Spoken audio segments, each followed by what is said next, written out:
welcome to my yard here. What you're looking at is a traditional American persimmon tree. That's probably not the scientific term, but it is not an Asian persimmon. This is just your regular standard persimmon tree. So right now the tree is still in its dormant state. You can see there's a nest up there. And this is the female tree. So this particular variety, you need a female and a male. So this is the female tree. And then right here beside it, this is my male. And what I plan on doing here is just showing you these trees an entire growing season. So I'm going to show you the budding, the flowering, the leafing, the fruit growing, all the way down to the leaf changing and the leaves falling, so you can get a good idea. Now these trees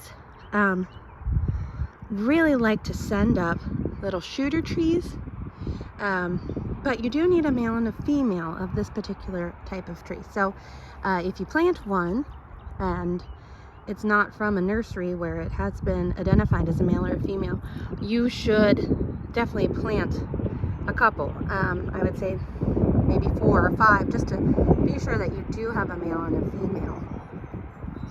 You can kind of see here these little pink tags. That's what I mark things with when I want them removed. So, and then either my husband or son knows to get rid of them for me. So these were actually standing. They really like to start in these boxwoods here, and I'm assuming that has something to do with the fact that it's not getting mowed over. So, you know, they can kind of grow up more. It may also have something to do with the sheltered soil. I'm not sure. But down here you can see there's a little bit, another little pink thing. So someone pulled these out for me, but they just did not get rid of them. But each year I have quite a few that start up in this manner. So if you would like to start growing this type of persimmon, you could probably get some from a friend. They probably have a similar situation going on that they could, you know, give you some saplings. My particular trees, so I am starting my 4th year at this property. These were planted prior to me moving here, and I don't believe they had ever been pruned.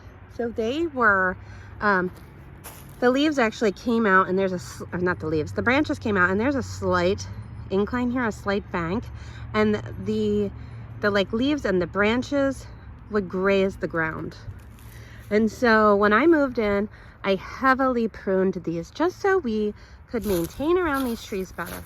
Now I don't know if that's the right thing to do or the wrong thing to do, but you can see here where I cut off a lot of these branches and just tried to get the tree more upright. Since then, I haven't pruned it real heavily, just real lightly pruned, maybe lower hanging branches. And the same thing with the male. You can see here, there were branches coming out clear down here. So it was much more of a shrubby tree look, and it was just made it hard to maintain, and I didn't want that look. Nothing wrong with that if that's what you choose to do. There are many trees that you can kind of train one way or another, but that's the story with these. So the shape that they are in, maybe I would have coaxed a little differently had I had these from planting, but I'm pleased with where we are right now. So I will bring you back when we start to get some budding and show you what that is like, and then just follow you through the year. So I'm back here at these persimmon trees, and it is now early April. We don't have anything going on here yet. These are a little slower to take off compared to some other things. So you can see now we've got a lot of different blooming trees. The fruit trees are blooming, the leaves are coming out on the maples, but the persimmons are a little further behind. So this is April 5th. I'll bring you back in a couple more weeks, or as soon as I see some more activity. Okay, it is April 16th, and we have nice swollen green buds that will be opening soon. This is the female tree. And these are my last trees to show any growth. And there's the male. I'll bring you back soon. All right, we're back. It's Memorial Day here with the persimmon. This is our female persimmon, and you can see it's fully leafed out now. And I want to show you here in the female, you'll see this if you flip over the leaves. This is where the persimmons are going to be. We're about to flower here, and the male over here. Okay, let's also all leafed out. All right, let me get a good, those kind of got blown in the wind. We've had some thunderstorms here. Let's see. Oh, here's one. You can see the male has a different type of flower head. Do you see that? Smaller. Okay, let's compare. Let's just put them side by side. Let me break off this little leaf here. Bring it over. All right, so there's our male. Right beside our female. Very different, male and the female. Okay, so we're back here. This is our female, and it is now blooming. Very inconspicuous. You know, from a distance, you almost have to be looking. But you can kind of see these bell-shaped blooms, and if you turn the leaf over, there they are. Aren't they cute? They're precious, aren't they? I don't know what they remind me of. And look, there we have some sort of pollinator at work. All kinds of, so cute, right? Okay, now let's check out the male. Okay, let's see here. We can find some, here we go. Again, open, much smaller, still much smaller. They were smaller before when we looked at them, and that's to be expected.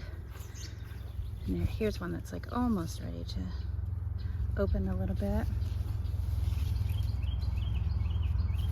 Okay, so today is June 1st in my area, and I am like a 6B, 7A, you know, it really kind of depends on the season. Look at that. I love watching pollinators work. I think it's so fun. And the longer you hang around, the more you see, and the more varieties you see.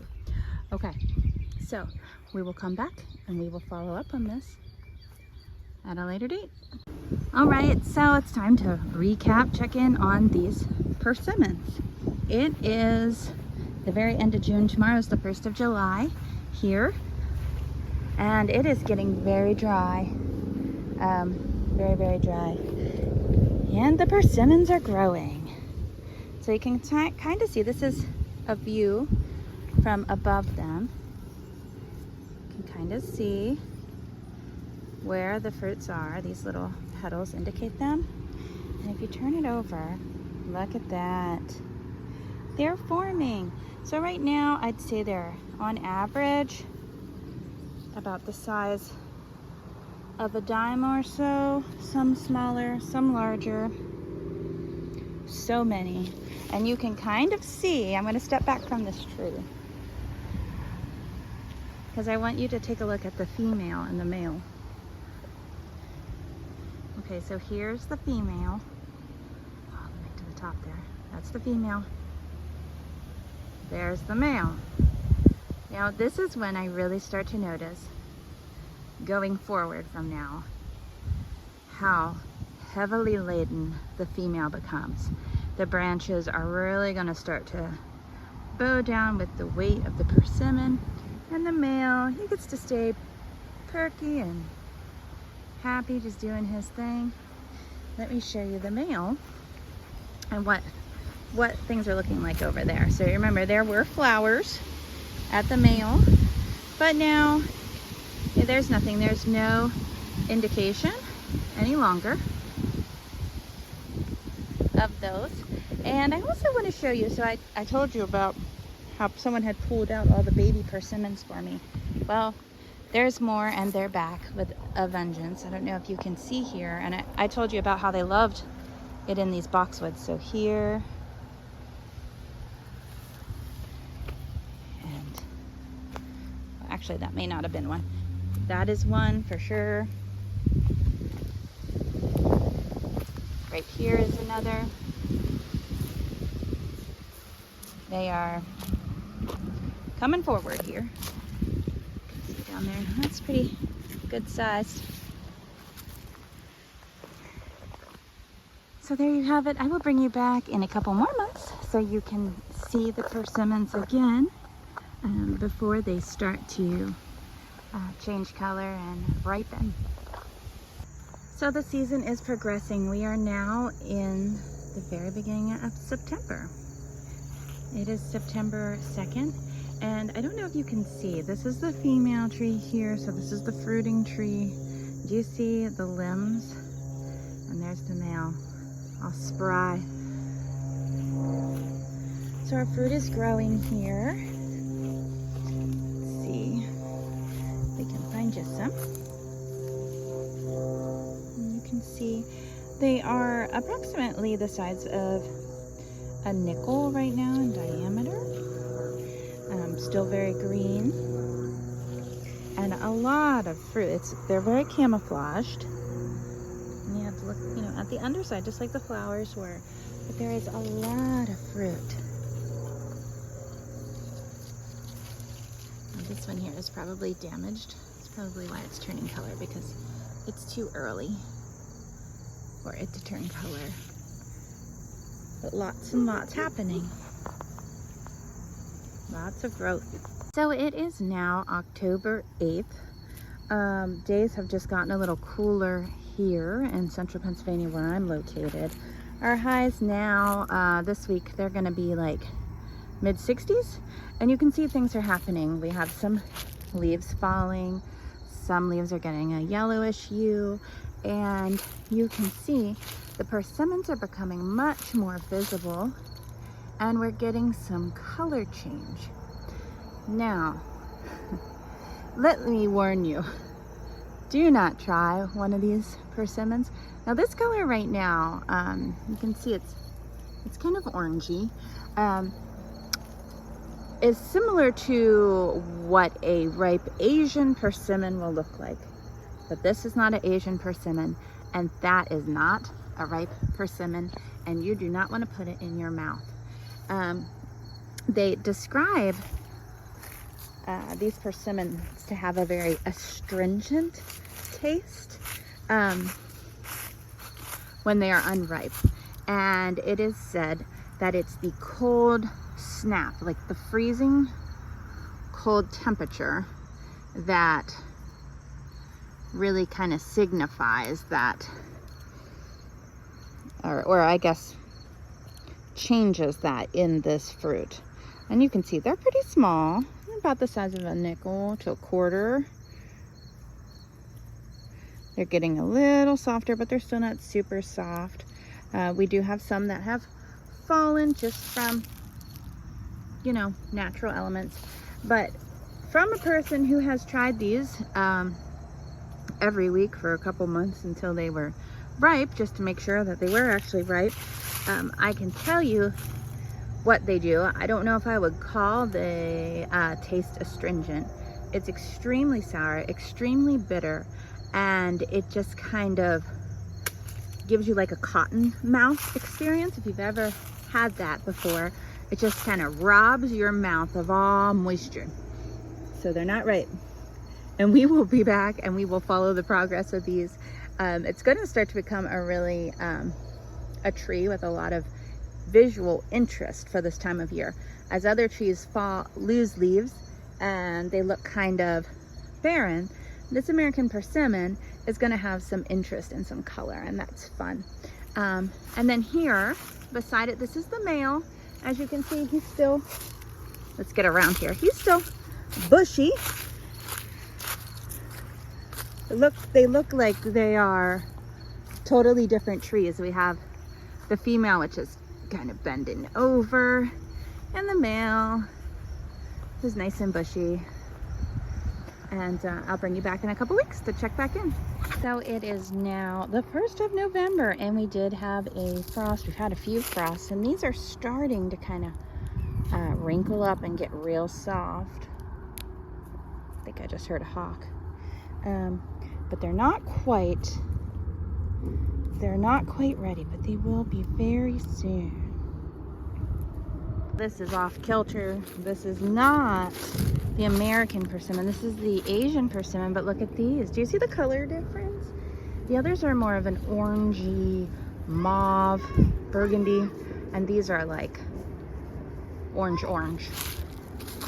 Okay, so it is now November 13th, and we are getting close. We're getting close, but these persimmons still are not ripe. Now, how do you know?